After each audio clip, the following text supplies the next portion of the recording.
يفقهوا قولي سبحانك لا علم لنا إلا ما علمتنا إنك أنت العليم الحكيم لا حول ولا قوة إلا بالله العلي العظيم. Yang saya hormati Ketua DKM Masjid Al-Istiqomah, yang saya hormati para jamaah sholat subuh, yang saya hormati pengurus pengajian Ahad pagi. Mudah-mudahan kita semua dirahmati Allah Subhanahu wa Ta'ala. Amin. Kajian kita pagi ini adalah hadis yang ke-14. Hadis yang saya ambil dari kitab Al-Jawahir. Marilah kita kirimkan hadiah Fatihah buat pengarang kitab Al-Jawahir, Pak Dr. Kiai Haji Ahmad bin Abdul Samad. Mudah-mudahan ilmunya bermanfaat bagi kita semua. Ala hadhihi niyyah wa ala kulli niyatin sallallahu alaihi Muhammad sallallahu alaihi wasallam wa barakatuh. Al-Fatihah. A'udzu billahi minasy syaithanir rajim. Bismillahirrahmanirrahim. Alhamdulillahi rabbil alamin. Arrahmanir rahim. Maliki yaumiddin. Iyyaka na'budu wa iyyaka nasta'in. Ihdinas siratal mustaqim. Shiratal ladzina an'amta 'alaihim ghairil maghdubi 'alaihim. Bismillahirrahmanirrahim. Al-haditsul rabi'a asyara. Hadis yang ke-14 an Abi Hurairah radhiyallahu anhu, dari Abu Hurairah radhiyallahu anhu, semoga Allah meridhoinya, qala, dia berkata, qala Rasulullah sallallahu alaihi wasallam, telah bersabda Rasulullah sallallahu alaihi wasallam, sab'atun, ada 7 golongan.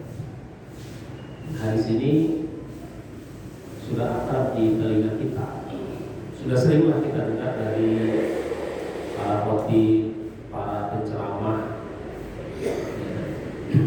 Makanya kita akan kaji ini untuk menambah keimanan kita terhadap hadis ini. Disebutkan 7 golongan di sini. Kata ulama ahli usul itu enggak cuma 7 ya. Jadi bilangan disebutkan 7 itu ya, bukan hanya 7-7-nya, tetapi bisa jadi ada yang lebih dari itu ya. Artinya tidak hanya terbatas pada 7 golongan ini, ada golongan-golongan lain yang juga mendapatkan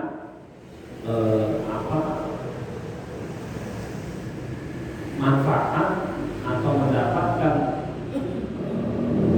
keistimewaan yang akan saya bacakan pada hadis ini.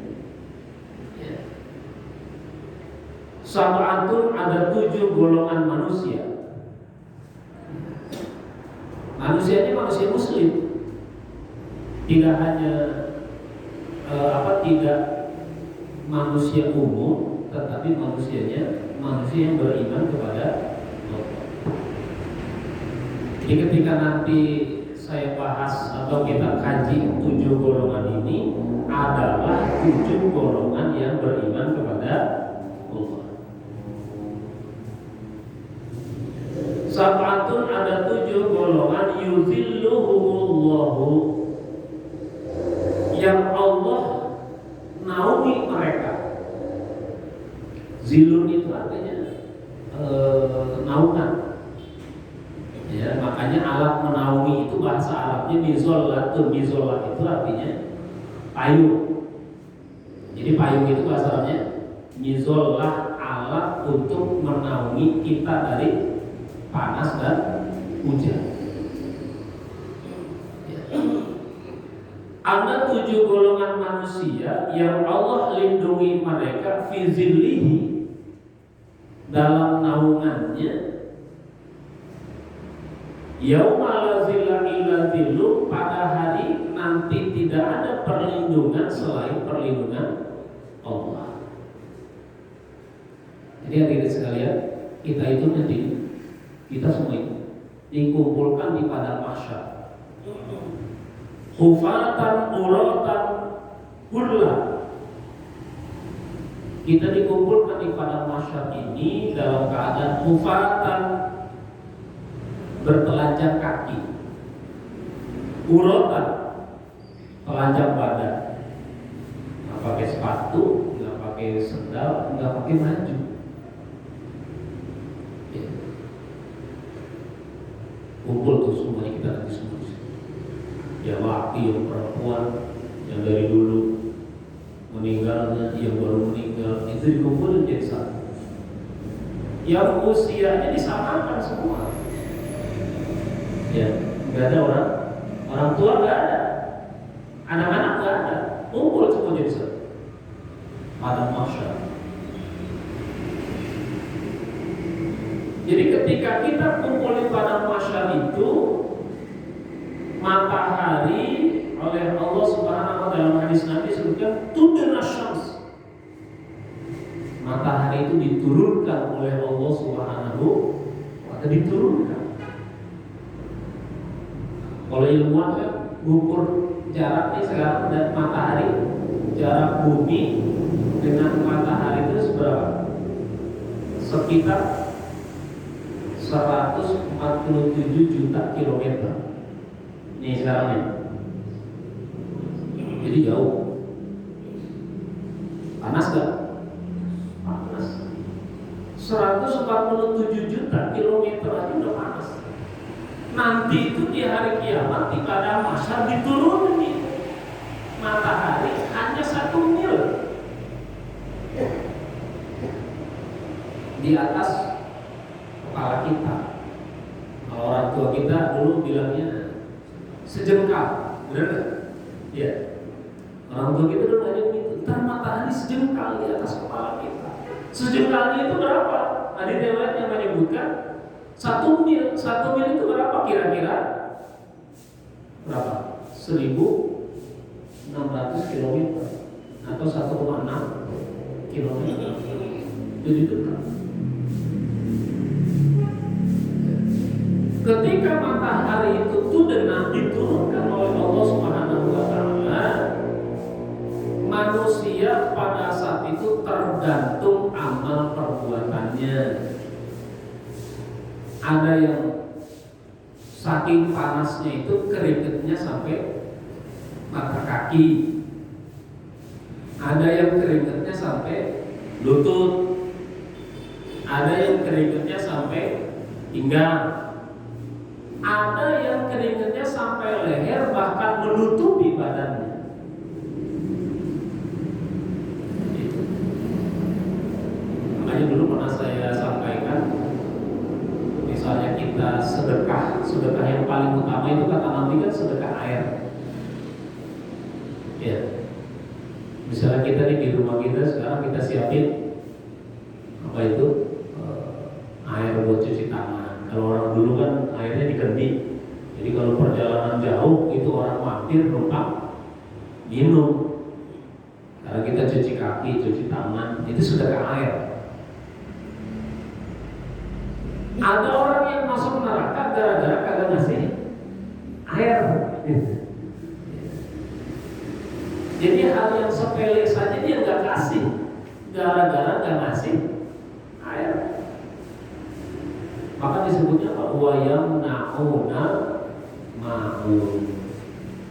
Jadi mereka itu hal sepele, sedekah misalnya pakaian bekas saja itu nggak mau ngasih. Ya, saking bakhilnya, saking pelitnya. Bagaimana dengan yang di atas itu? Maka disebut wayam nauna ma'un. Ya.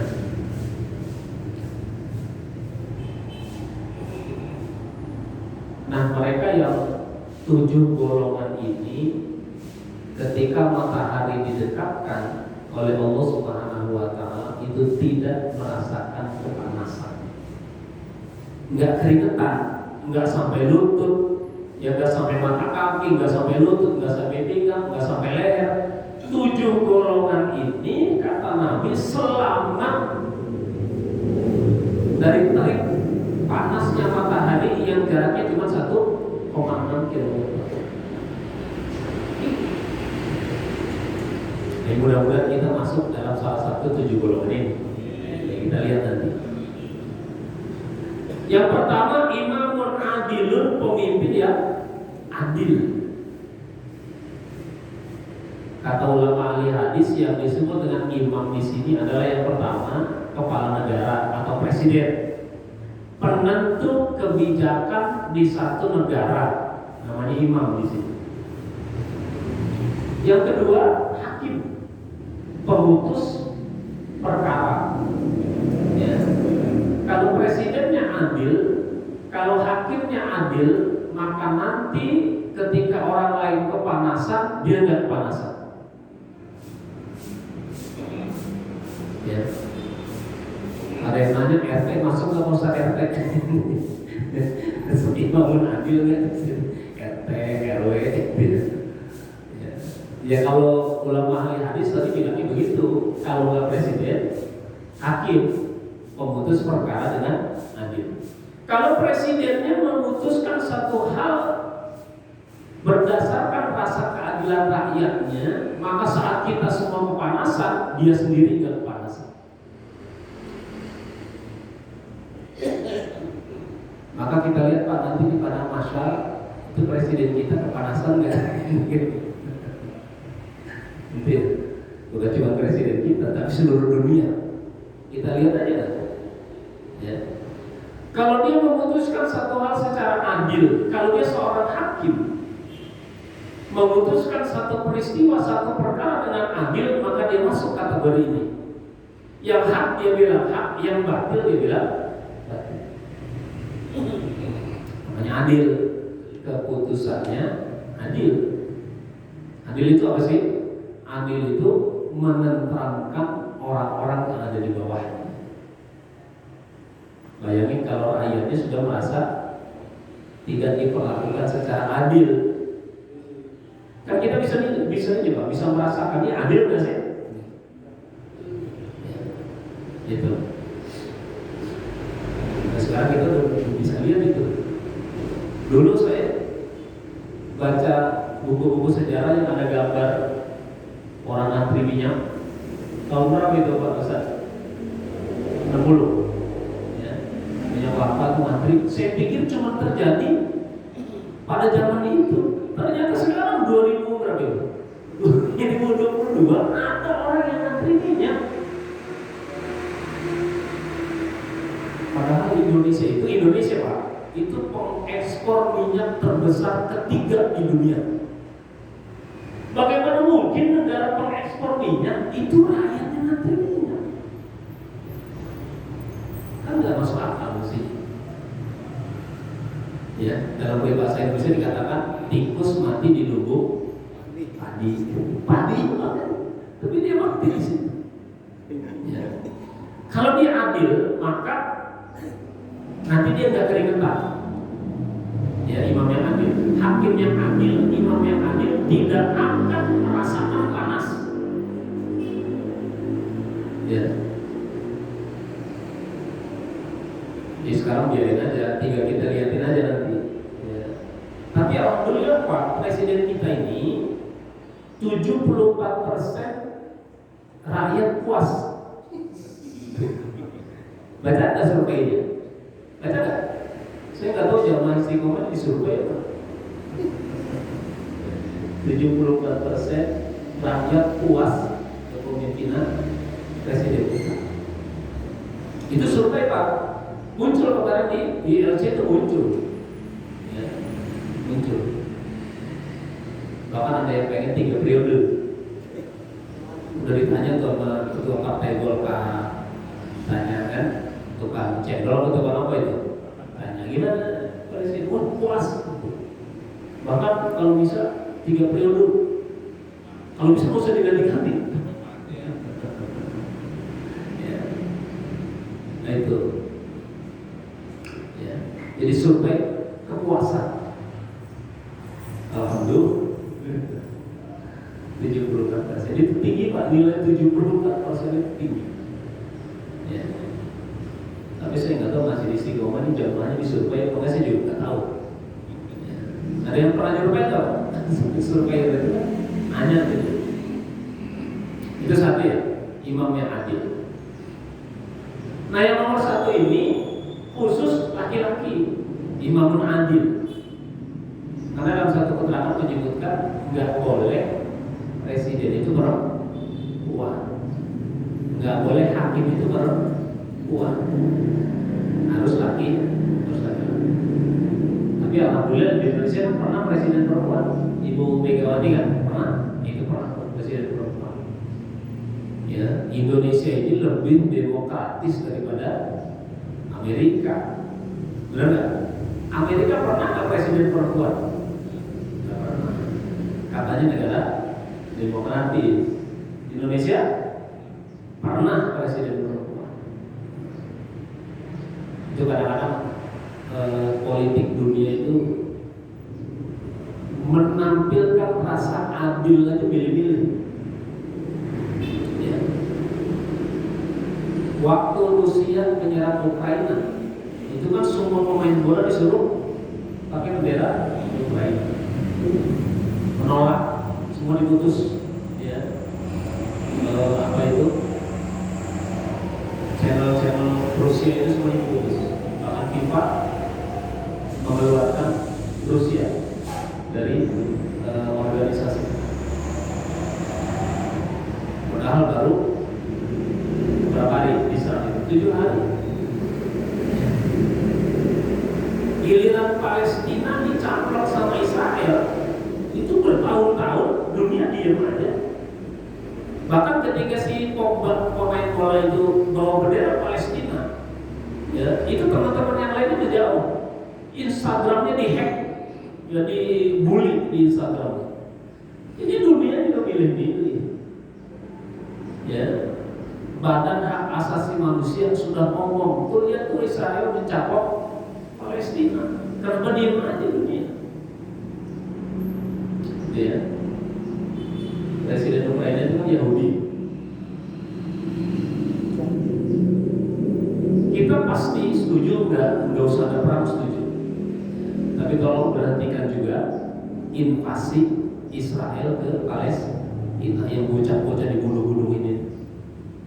Ya, mereka tanpa senjata, diembargo senjata, diembargo makanan, diembargo minuman. Dunia diam. Ya.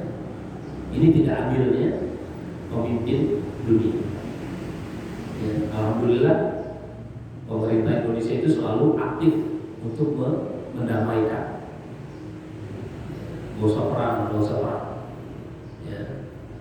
Meskipun ada apa itu guyonan, kata Presiden Putin, udah diem, gak usah ikut urusan Rusia Ukraina, urusannya rakyatmu sendiri, itu BPJS mahal, urusin YHP itu pada naik, bisa dicairkan ya. Gas kemarin naik gas ya, belum lagi KKB gitu ya, nembak-nembakin orang Indonesia, macam-macam urusan itu. Ya, itu satu, imamun adil. Yang kedua, wasyabun nasyara fi ibadatillahi azza wa jalla, anak muda, anak ABG yang usianya belasan tahun, itu yang tumbuh dalam ketaatan kepada Allah. Kita ada nggak yang masih ABG di sini? Udah nggak ada ya? Udah lewat ya. Anak muda yang tumbuhnya dia itu selalu ibadah kepada Allah. Kalau kita dulu waktu muda, ya, kita selalu taat kepada Allah, maka kita masuk kategori ini. Apalagi sekarang udah tua. Ustaz, orang tua nggak ada masuk kategori itu, gitu saya. Hadirin sekalian, kalau orang tua rajin ibadah, wajar. Ya, orang tua nih, kita nih, rajin ibadah, wajar. Umur udah ada yang asar, ada yang maghrib, bentar lagi isya, gitu. Udah mau tutup, udah mau gelap gitu. Wajar kalau orang tua rajin ibadah. Ini anak muda rajin ibadah, masuk kategori. Ya, mudah-mudahan dulu kita waktu muda rajin ibadah kepada Allah Subhanahu wa Ta'ala. Ya, kategori muda itu ya belasan tahun yang belum nikah, rajin ibadah, ya sholat di depan, ya selalu jamaah 5 waktu. Itu syabun nasya'a fi ibadatillahi azza wa jalla. Karena cenderungnya anak muda itu yang gak mau ibadah, cenderungnya anak muda itu ya foya-foya. Ya, ada yang bilang muda foya-foya, tua kaya raya, mati masuk surga. Itu cuma ada di dunia maya, nggak ada di dunia nyata, itu nggak ada. Mana ada orang yang foya-foya terus tuanya kaya raya?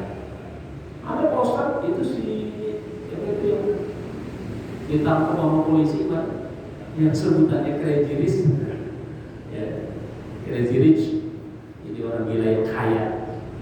Ya, saking kayanya bingung duitnya mau dimanain, maka ada yang beli klub sepak bola karena saking banyak duitnya. Ya, ada yang beli ya sendal itu sampai juta-jutaan, ya, karena saking bingungnya itu duitnya mau dimanain. Ya, itu golongan yang kedua. Wa rajulun qalbuhu mu'allaqun bil masajid. Golongan yang kedua tadi itu pun bisa terjadi pada perempuan. Kalau perempuan ya artinya nggak hanya anak ABG laki-laki, tapi ABG perempuan pun bisa masuk kategori. Ya, karena di usul bahasa Arab itu ketika menyebutkan laki-laki, domir laki-laki, maka di dalamnya sudah termasuk perempuan, kecuali ada yang membatasi. Kayak tadi imamun adil. Apa masuk itu perempuan di situ? Ternyata perempuan nggak masuk, syarat menjadi pemimpin itu laki-laki. Dalam keterangan hadis yang lain, ya, ada satu kisah ketika Nabi diceritakan bahwa orang Persia itu dipimpin perempuan. Nabi bilang tidak akan bahagia rakyat. Nah yang ketiga, warajulun qalbuhu mu'allaqun bil masajid, seorang laki-laki yang hatinya itu cenderung selalu pengen ke masjid. Subuh pengen ke masjid, baru selesainya kita keluar dari masjid pengen ke masjid lagi, ya, terus kalau Johor pengen ke masjid lagi, asar pengen ke masjid lagi, ya. Ada nggak yang begitu di sini? Ada berbot yang jadi masjid. Jadi orang-orang yang hatinya selalu pengen ke masjid itu masuk kategori. Tetapi ini tidak masuk perempuan, karena perempuan itu tempat sholatnya di rumah, nggak bisa masuk di sini dia. Ya, berarti dua tadi itu, pemimpin dan orang yang hatinya selalu terpaut ke masjid, nggak bisa perempuan. Ya, tidak masuk kategori ini, hanya laki-laki. Pokoknya bikin ke masjid. Karena kalau ke masjid itu nyaman perasaan. Apalagi masjid kita ini kan udah indah begini kan kelihatannya. Ya. Jadi selalu pengen ke masjid. Ada AC-nya, ada kipas angin. Ya. Kayaknya tenang gitu perasaan kalau ke masjid. Ada tamu nanya bininya, mana lakinya? Di masjid. Ada apa lagi tamunya? Di mana? Semuanya di masjid. Ini qalbunya, qalbuhu mu'allaqun bil masajid. Ya, makanya kita percantik masjid ini supaya jamaah itu betah di masjid. Ya, betah dalam artian bukan dia nggak kerja, ntar di masjid terus. Ya, dia tetap menjalankan kewajibannya sebagai kepala rumah tangga, ya kerja gitu, tetapi hatinya itu selalu pengen cenderung ke masjid. Sebab ada orang yang pilih berhenti kerja pengen di masjid terus. Ada sahabat Nabi yang ditegur begini Pak, ketika dia zikiran gitu, Nabi lihat sebelum waktu sholat dia zikir, selesai waktu sholat dia zikir, sampai siang masih ada di masjid. Nabi nanya kan, kamu di masjid terus emang nggak punya anak bini? Jadi sahabat itu bilang punya. Terus dikasih makan apa? sudah saya serahkan semuanya kepada Allah Subhanahu. Itu kan repotin. Ya. Cari ma'isyah, cari kehidupan, nafkahi suami, nafkahi istri dan anak-anaknya, kemudian masjid. Ya. Bahwa rezeki itu, makanan minuman itu tidak datang seperti datang kepada Siti Maryam, datang dari langit. Dan harus diusahakan, harus kerja.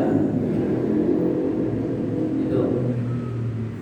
Kemudian yang keempat, wa rajulani tahabba fillahi ijtama'a alaihi wa tafarraqa alaihi. Ada dua orang itu yang saling mencintai karena Allah, misahnya juga karena Allah.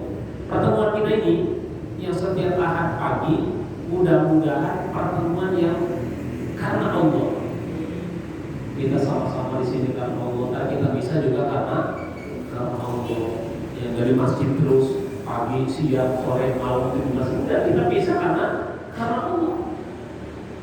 Bahkan bukan hanya di dunia, ketika kita meninggal dunia pun kita akan dipertemukan karena Allah. Karena kata Nabi, ruh-ruh yang sudah lepas dari tubuhnya, ya, itu akan kumpul dengan ruh-ruh yang saling kenal. Ya, kayak keluarga-keluarga kita nih yang di makam sini itu kan saling kenal, itu kumpul Pak. Yang nggak kenal, jadi menjauh karena nggak kenal. Makanya hidup di dunia itu sering bergaul biar nanti ketika di alam ruh itu banyak yang kita kenal. Oh ini si ini, si A, si B, si C, jadi kumpul, jadi satu. Ya, mau udah di alam ruh semua dewek-dewek sendiri, gitu ya. Emang gak ada yang kenal, sendirian aja di pojokan sambil nunggu hari kiamat. Kan gak enak. Ya. Makanya manusia itu disebut sebagai makhluk sosial yang butuh pada orang lain. Nggak bisa dia hidup sendiri, nggak bisa. Manusia membutuhkan orang lain. Kemudian wa rajulun da'athu ra'atun zatu mansibin wa jamalin faqala inni akhafullaha. Yang kelima, seorang laki-laki yang diajak oleh seorang perempuan untuk berzina. Ini perempuannya cakep, punya kedudukan, hartanya banyak, tapi laki-laki itu nggak mau. Dia malah bilang ini akhafullah, saya takut kepada Allah. Ini seperti pernah terjadi pada Nabi Yusuf alaihissalam. Kalau kita baca surat Yusuf itu ada kisahnya. Nabi Yusuf itu sudah dijebak oleh Siti Zulaikha yang kemudian nanti jadi istri. Kemudian sudah ditutup. Ya, dalam satu ruangan itu cuma dia berdua. Nabi Yusuf bilang, ya, ditegurkan oleh Allah Subhanahu Wa Taala itu. Akhirnya Nabi Yusuf kabur dari kamarnya itu. Kemudian Siti Zulaikha narik gamisnya sampai sobek. Ya. Ketika rajanya tahu, ya suaminya tahu, diadili itu Nabi Yusuf. Ya. Kemudian hakim yang mengadili bilang begini, coba lihat, yang sobek gamis Yusuf itu yang bagian depan atau bagian belakang? Kalau yang sobek gamisnya itu bagian depan, maka Yusuf yang salah. Karena dia berusaha untuk memaksa Zulaikha. Tapi kalau bagian belakang yang sobek, Yusuf yang benar. Begitu dilihat ternyata baju yang sobeknya bagian belakang, jadi ditarik itu sama Zulaikha. Yusufnya kabur, sobek bagian belakang. Ya, akhirnya Nabi Yusuf diampuni dalam pengadilan. Nah, kita ya, ketika terjadi pada diri kita dan kita sanggup menolak, kalau diterjemahkan imro'ah itu sebagai sebagai kehidupan dunia, kesenangan dunia. Ya, kita punya jabatan, kemudian kita bisa manfaatkan jabatan kita itu untuk meraup keuntungan sebanyak-banyaknya, tapi kita tidak lakukan, masuk kategori. Ya. Jangan cuma ngomong jangan korupsi, tapi dia nggak jabatan itu belum berjuang namanya. Tapi kalau dia sudah punya kekuasaan, dia tanda tangannya laku, tapi dia tidak lakukan hal-hal yang melanggar konstitusi, melanggar aturan-aturan kenegaraan, maka dia masuk kategori itu. Ya. Itu yang kelima. Udah jadi namanya.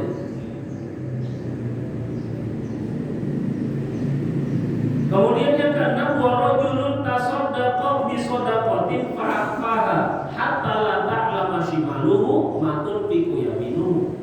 Yang keenam itu, ya, ini bisa masuk perempuan juga, orang yang sedekah, yang ketika ngasih sedekah itu tangan kanan. Ini menjadi ajaran kita. Jadi kalau masukin duit ke kotak amal itu pakai tangan kanan, jangan pakai tangan kiri. Kalau kidal gimana Pak Ustaz? Ya diubah dulu. Karena ada orang yang hidupnya tangan kiri tuh, yang tangan kirinya hidup. Ya. Ketika masukin ke kotak amal itu, usahakan tangan kanan. Tangan kanan yang sedekah, tangan kiri yang nggak tahu.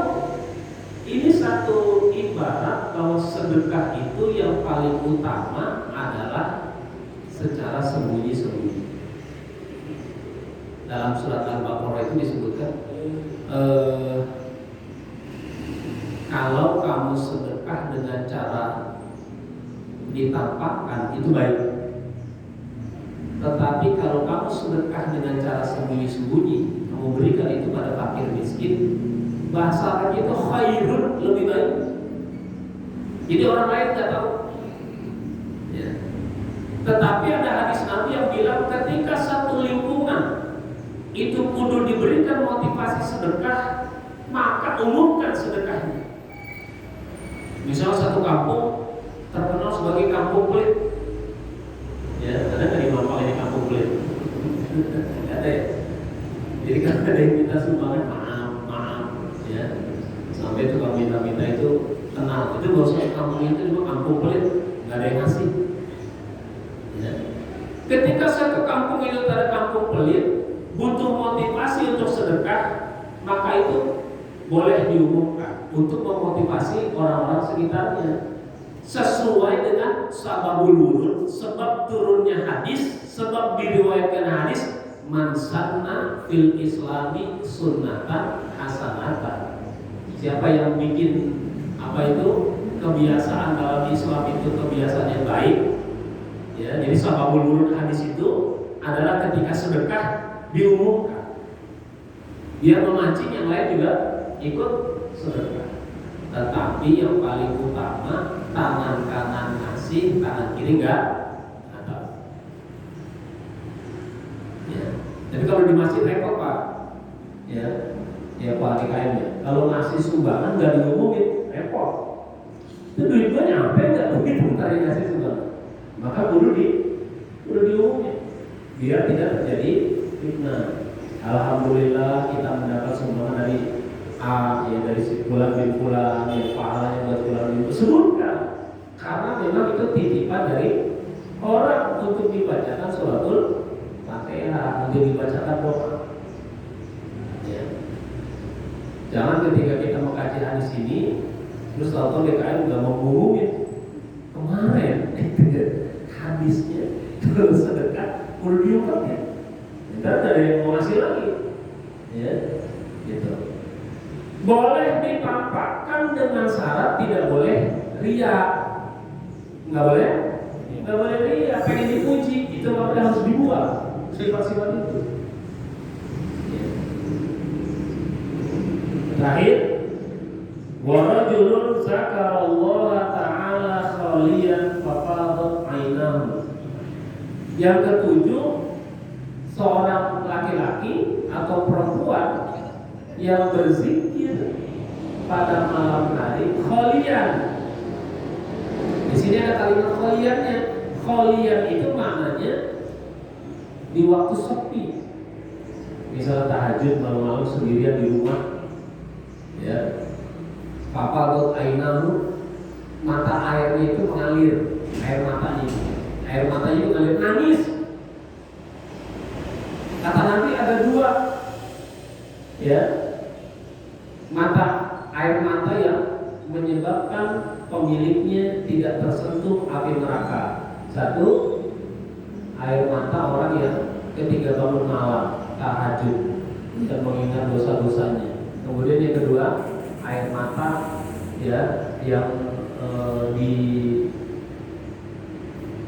dimanfaatkan, ya, mata yang dimanfaatkan untuk berjuang di jalan Allah, sabilillah. Ya. Mudah-mudahan kita masuk kategori ya. Jadi zikirnya itu bukan bareng-bareng gitu. Kalau zikir bareng-bareng nangis, dan kalau zikir sendiri aja ketawa-ketawa, itu bukan itu. Ya, yang masuk kategori ini adalah mereka yang berzikir kepada Allah. Kata kuncinya adalah kholiyah. Baik laki-laki atau perempuan di malam hari, ya, itu berzikir sampai menyesali dosa-dosanya, sampai tidak terasa air matanya itu mengalir.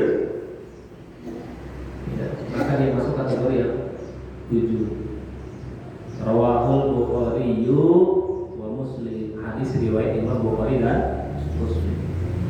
Nah, hadirin sekalian, ya, ini 7 golongan ini yang nanti ketika matahari ada di atas kepala kita sangat dekat itu, Allah naungi mereka dengan arasy-Nya sehingga nggak kepanasan, nggak keringetan, merasa nyaman saja, ya, di bawah matahari yang sedemikian dekat. Mudah-mudahan kita menjadi salah satu golongan yang 7 yang disebutkan Rasulullah SAW. Amin ya rabbal alamin. Kurang lebihnya mohon maaf. Wallahu muwaffiq ila aqwamit thoriq. Wassalamualaikum warahmatullahi wabarakatuh. Al-Fatihah.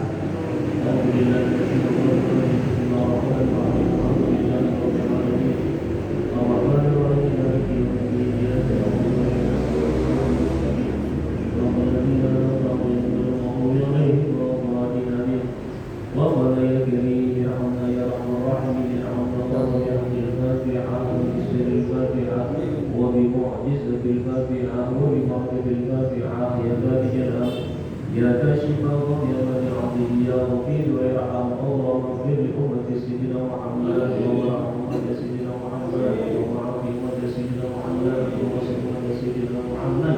Allahumma faqihna fid din wa 'allimna at-tawil. Allahumma ij'al jam'ana hadha jam'an marhuma wa taqabbal min ba'dika taqabbal ma'suma. Dawam bi subhanaka wa tahiyyatu bi salam wa fil dawam alhamdulillahi rabbil alamin.